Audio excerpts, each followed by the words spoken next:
Hi అండి. మనం ఈరోజు చెక్క గారెలు చేసేసుకుందాం. బియ్యం పిండి చెక్కలండి.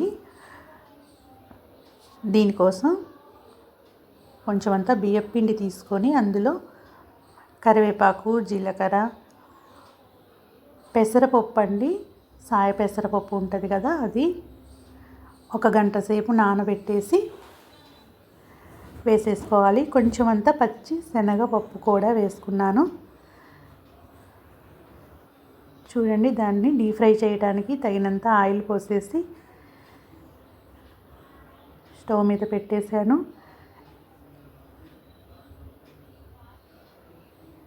కొంచెం అంతా నెయ్యి కానీ వెన్నపూస కానీ వేసుకొని పిండిని వేడి నీళ్ళు పోసుకొని మనం ఇలా చెక్కలు చేసుకోవడానికి వీలుగా కలిపేసుకోవాలండి.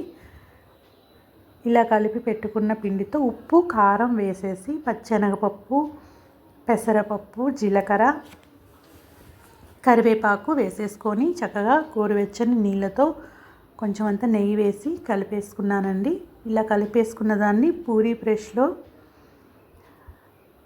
చిన్న చిన్న ఉండలుగా చేసి పెట్టుకొని పూరీ ప్రెస్లో ఇలా వత్తేసుకొని ఆయిల్లో డీప్ ఫ్రై చేసేసుకుంటున్నాను.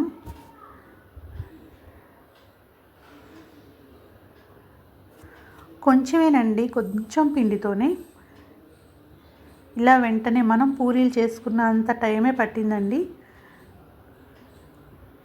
మనం టిఫిన్కి ఒక 3-4 ఉంటే పూరీలు చేసేసుకుంటాం కదా, పూరీ చేసేసుకొని పూరీ కూర చేసుకునే అంత టైంలోనే ఈ బియ్యం పిండి చెక్కలు చేసేసుకున్నాను.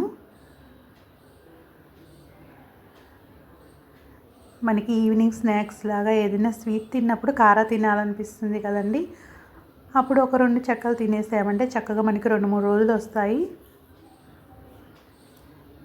చూడండి, వీటిని ఇలా గోల్డ్ కలర్లో వచ్చే వరకు ఇలా నూనెలో కాల్చేసుకొని తీసేసుకున్నామంటే మనకి ఎంతో టేస్టీగా ఉండే చెక్క గారెలు అంటారండి. చెక్క గారెలు రెడీ అయిపోయినట్టే. కారపు చెక్కలు అంటారు.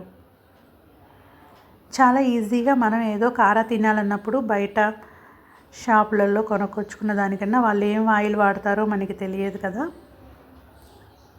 కొంచెం అంతా బియ్యం పిండి, మన ఇంట్లో ఎక్కువగా బియ్యం పిండి అందరికీ ఎక్కువగా ఇంట్లో ఉంటూనే ఉంటుంది.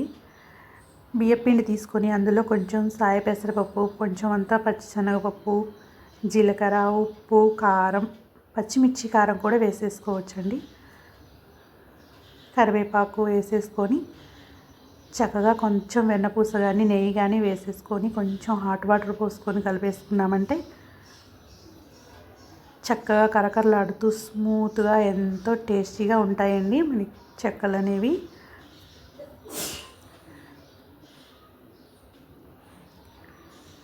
చూడండి, మనం చేసుకున్న ఉండలన్నిటినీ ఇలా పూరీ ఫ్రెష్లో ఒత్తేసుకొని ఇలా వేసేసుకొని చక్కగా కాల్చేసుకొని తీసేసుకున్నామంటే మనకి ఎంతో టేస్టీగా ఉండే కారం చెక్కలు రెడీ అయిపోయినట్టేనండి. మీరు కూడా ఇలా ఈజీగా ఇంట్లోనే టేస్టీగా స్నాక్స్ రెడీ చేసేసుకోండి. మీరు కొత్తగా నా ఛానల్ చూస్తున్న వాళ్ళైతే సబ్స్క్రైబ్ చేసుకోండి ఫ్రెండ్స్. షేర్ చేయండి, లైక్ చేయండి, కామెంట్ చేయండి.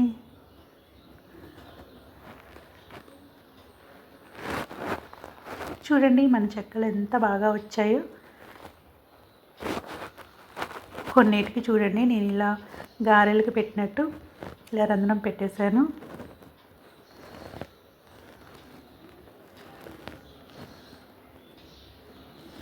చూడండి, ఇందులో పచ్చెనగపప్పు, పెసరపప్పు, కరివేపాకు, జీలకర్ర చక్కగా కనిపిస్తున్నాయి. కరకరలాడుతూ చాలా టేస్టీగా ఉన్నాయండి.